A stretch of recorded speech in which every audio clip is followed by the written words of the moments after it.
Hello, this is host George Nemeh with MAAP Real Talk Show.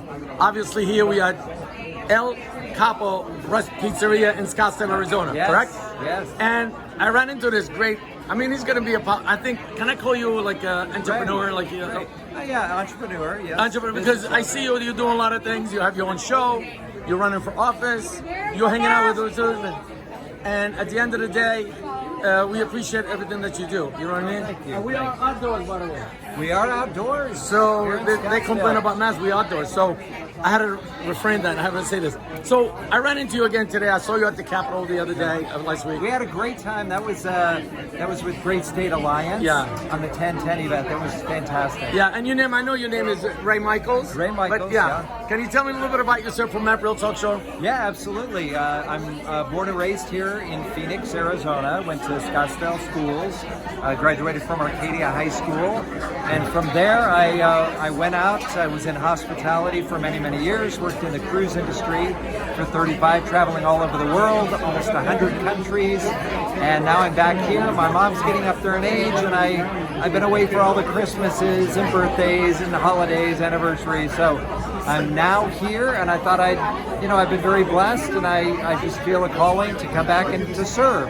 But not as a lifetime politician, more as a statesman, a public servant, somebody who truly wants to serve the public. So I'm running for state senate for LD 24, which goes from the 101 on the east-hand side all the way to 19th Avenue, from Van Buren up to Thomas, and then on up when you get to 19th Avenue, all the way up to Northern. So it's a pretty big district.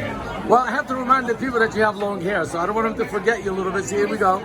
And I'm so honored that I've met you, sir, and we spoke briefly now, and I hope I get to know you more. Yeah. But I want to talk about your show. Of course. Because I didn't know you were a host too. Now you threw me a curveball. You know, over the years I've done lots and Tell me lots a little of bit things. about your show. I was in entertainment, so I started doing movies back in about 1980, and I've done several of those, several major motion pictures.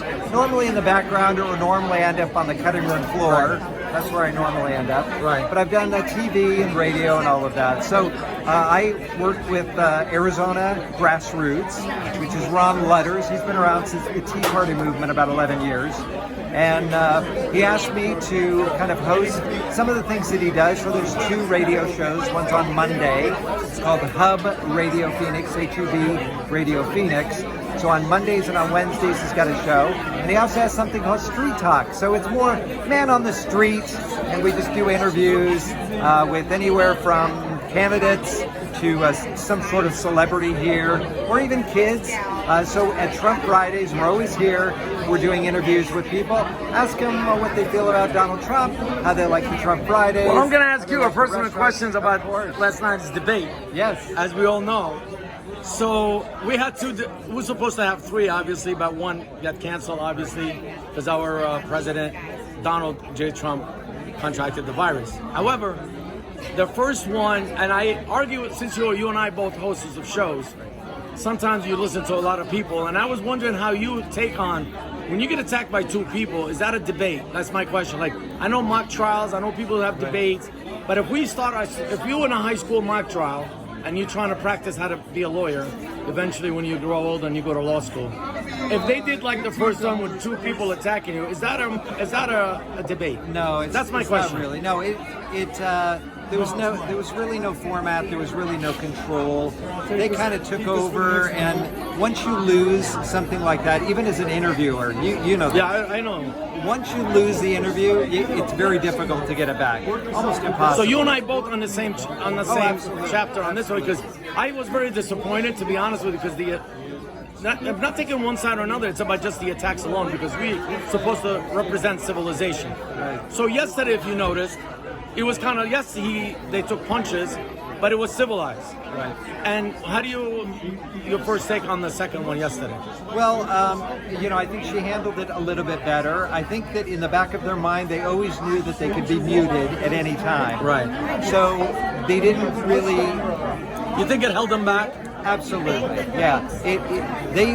knowing that they could be muted at any time, they don't want to be in the middle of saying something and then be muted. So I think they gave each other a little bit more courtesy than they did the first time. What I'd like to see, and I don't know who this debate committee is. It's a makes commission. no sense. It's a commission. It's a bunch of people. As an elected official, I govern by the consent of the people.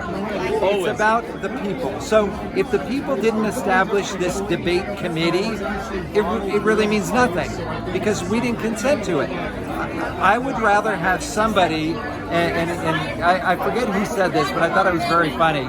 They said if you want a true debate, get a homemaker who has 8 children, and then she will moderate the debate. That was the best. Yeah, I don't know why we have to have talking heads or news personalities to do the debate.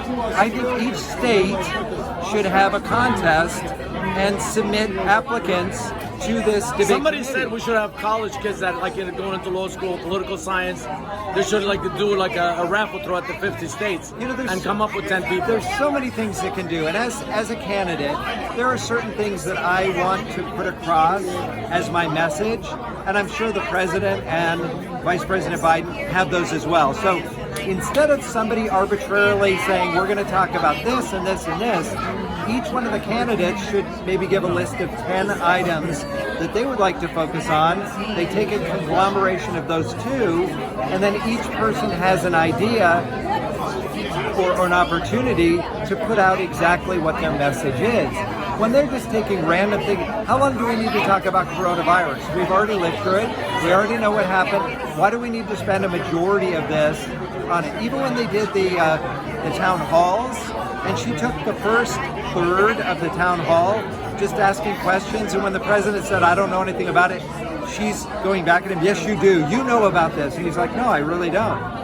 We don't need any of that. We need something that is just a little bit more, like you said, civilized. Civilized, yeah. But I really want to thank you. I'm going to follow you out. Obviously, you're my friend now. Oh, please do. And I want to do a little panorama with you. Yeah. This is my new friend, obviously. We met at the Capitol first, and that's the second time.